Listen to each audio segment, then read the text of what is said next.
कुछ महीनों पहले सागर गांव से शहर आया था नौकरी की तलाश में।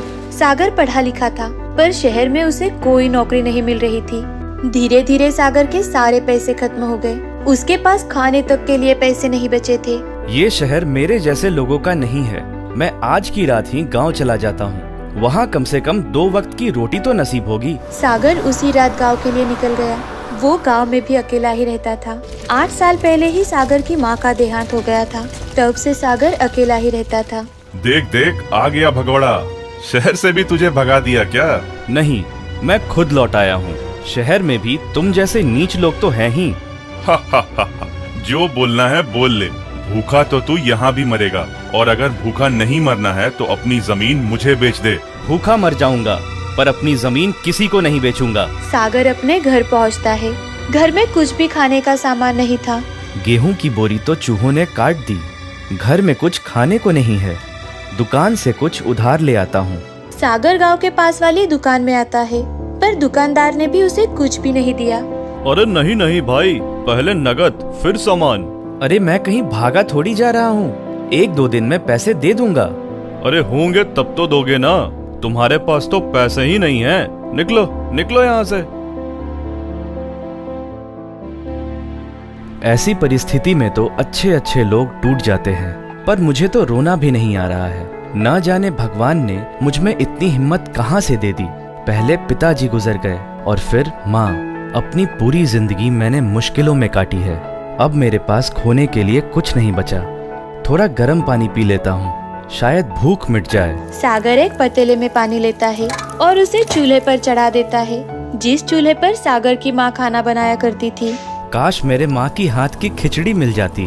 तभी सागर की नजर पतीले पर पड़ती है तो वो देखता है कि पानी खिचड़ी में बदल चुका है। अरे इस पतीले में खिचड़ी कहाँ से आई? अरे वाह, ये खुशबू तो मेरी माँ की हाथ की बनाई हुई खिचड़ी की है। सागर बहुत ज्यादा भूखा था, इसीलिए पेट भर कर खिचड़ी खाता है और खिचड़ी से भरा हुआ पतीला खाली हो जाता है। तभी सागर के घर के बाहर एक भिखारी आता है। बेटा, मुझे कुछ खाना दे दे। बाबा, पतीला तो अभी खाली हो गई। मेरे पास आपको देने के लिए कुछ खाना नहीं है। एक निवाला मिल जाए तो बहुत मेहरबानी होगी। एक बार देख ले। ठीक है। जैसे ही सागर पतीले के पास जाता है तो हैरान हो जाता है। पतीला खिचड़ी से पूरी तरह से भरा हुआ था। सागर पतीला उठाकर उस भिखारी को दे देता है। बाबा, ये लो और पेट भर के खाओ। हाँ बेटा। भिखारी भी पेट भर कर खिचड़ी खाता है और बची हुई सारी की सारी खिचड़ी अपने साथ ले जाता है। ये क्या हो रहा है मेरे साथ? पानी खिचड़ी बन जाती है, पतीला खाली होके फिर भर जाता है। एक बार देखता हूँ। हाँ, अच्छा है खाली है। भगवान, अब बड़े पतीले में खिचड़ी भरना। सारे भूखे गरीबों को पेट भर खाना खिलाऊंगा। सारे बहुत खुश हो जाएंगे। सागर बड़े से पतीले में पानी भरकर चूल्हे पर चढ़ा देता है। भूखे पेट अकल ठिकाने आ गई। अब खेत बेचेगा? तू मुझे भूखा क्या रखेगा? इस बड़े से पतीले में खिचड़ी भर के भूखे गरीबों को खाना खिलाने जा रहा हूँ। अरे पतीले में पानी भरने से खाना नहीं बनता, अनाज भी डालना पड़ता है, पागल। ये देख। सागर ने पतीले पर ढक्कन रख दिया कि थोड़ी ही देर में उस पतीले में खिचड़ी भर गई। रतन ये सब देखकर हक्का बक्का रह गया, साथ ही साथ वो परेशान भी हो गया। जो दूसरों का पेट भरने की तमन्ना रखते हैं, उसे भगवान भी भूखा नहीं रखते। तू क्या मुझे भूखा रखेगा? चल निकल यहाँ से और वापस कभी मत आना। सागर मंदिर जाकर सारे भूखे लोगों को पेट भर खाना खिलाता है। सभी भूखे लोग खाना खाकर तृप्त हो चुके हैं, तो वो सागर को बहुत सारी दुआ दे रहे हैं। भगवान तेरा भला करे बेटा। धन्यवाद माँ जी। हर दिन सागर भूखे लोगों को खाना खिलाने लगता है। देखते ही देखते पूरे गांव में सागर का नाम गूंजने लगता है। हर कोई सागर को पसंद करने लगा। एक दिन सागर का इंटरव्यू लेने के लिए एक पत्रकार आते हैं। सागर जी, आप तो बहुत महान काम करते हैं। क्या आप हम सबको बता सकते हैं कि आपने ये कैसे सोचा कि गरीबों को रोज खाना खिलाना चाहिए? मेरा कोई परिवार नहीं है। छोटी सी उम्र में मेरे माँ पिताजी दोनों गुजर गए और तब से मैं अकेले रहता हूँ। इसीलिए भूख क्या होती है मुझे पता है। मेरा एक ही सपना था, भूखे लोगों को पेट भर खाना खिलाना, और वही मैं कर रहा हूँ। अब सागर बहुत मशहूर हो गया। दूर दूर से लोग सागर से मिलने आने लगे। सरकार भी सागर को हर महीने फंड देने लगी। अब सागर ने अन्नदान नाम की धर्मशाला खोली, जहाँ कोई भी आ जा सकता है और खाना खा सकता है। मुझे पता है सागर ने उस जादुई चूल्हे से इतना नाम और पैसा कैसे कमाया है। मैं वो जादुई चूल्हा चुरा लूंगा और फिर मेरा भी नाम होगा। रतन रात के अंधेरे में चूल्हा चोरी करने के लिए पहुंचा। ये रहा वो जादुई चूल्हा। जैसे ही रतन ने उस चूल्हे को हाथ लगाया, उसमें से एक औरत की आत्मा बाहर आई। तू मेरे बेटे को भूखा मारना चाहता है? ये कभी नहीं होगा, कभी नहीं। वो आत्मा रतन की ओर बढ़ने लगती है और रतन पागलों की तरह यहाँ वहाँ गांव में भटकने लगता है। बचाओ, बचाओ, मुझे बचा लो। रतन के अलावा किसी और को वो आत्मा दिखाई नहीं दे रही थी और उस आत्मा ने रतन को पागल बना दिया। आखिर वो आत्मा कौन थी? वो थी सागर की माँ, जो कि अपने बेटे को कभी भी भूखा नहीं रहने दे सकती थी। इस कहानी से तो ये समझ में आता है कि दूसरे का भला चाहने वालों का हमेशा ही भला होता है। श्यामपुर नाम के गांव में शिवा नाम का लड़का अपनी माँ के साथ रहा करता था। शाम का आम का बगीचा था। वो अपनी रोजी रोटी चलाने के लिए अपने बगीचे के ही आम बेचा करता था और अपने आम के बगीचे की अच्छे से देखभाल करता। लेकिन फिर भी उसके आम कभी आधे पके होते तो कभी खराब हो जाते। एक दिन वो अपने आम लेकर बाजार में बेचने जाता है कि तभी शिवा व्यापारी से, साहब, ये मेरे बगीचे के ताज़े आम हैं, आप इन्हें खरीद लो ना। अरे ये आम तो कितने खराब है, इन्हें मैं तो क्या कबाड़ी भी नहीं खरीदेगा। अरे इन्हें खरीदना तो छोड़ो, खाना भी दूर की बात है। साहब, आप एक आम खाकर तो देखिए, स्वाद में बहुत मीठा है। अरे ये आम दिखने में ही इतने खराब है, तो इन्हें खरीदेगा कौन और खाएगा कौन? शिवा व्यापारी की बातें सुनकर बहुत निराश हो जाता है। वो अपने आम लेकर घर चला जाता है। अब ये हर रोज की कहानी थी। जब भी शिवा बाजार में आम बेचने चला जाता, उसके पल्ले निराशा ही आया करती थी।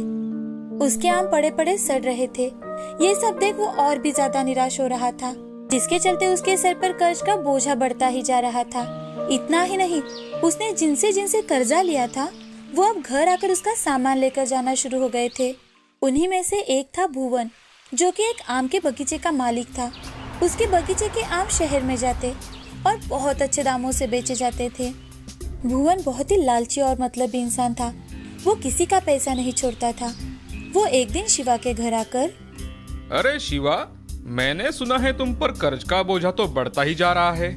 मैं तो कहता हूँ कि तुम मेरे यहाँ काम कर लो भाई, उससे तुम कर्ज से तो बचे ही रहोगे और खाना पीना भी चलता रहेगा तुम्हारा।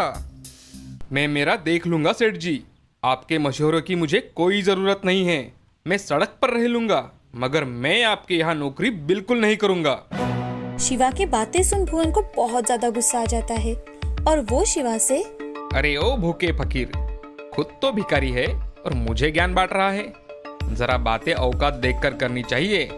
मैं तो तेरी मदद कर रहा था, अब बहुत हो गया। 2 हफ्ते में मुझे मेरा कर्जा चुकता कर देना, नहीं तो ये घर और बगीचा दोनों भी छीन लूंगा, समझे? भलाई का तो जमाना ही नहीं रहा।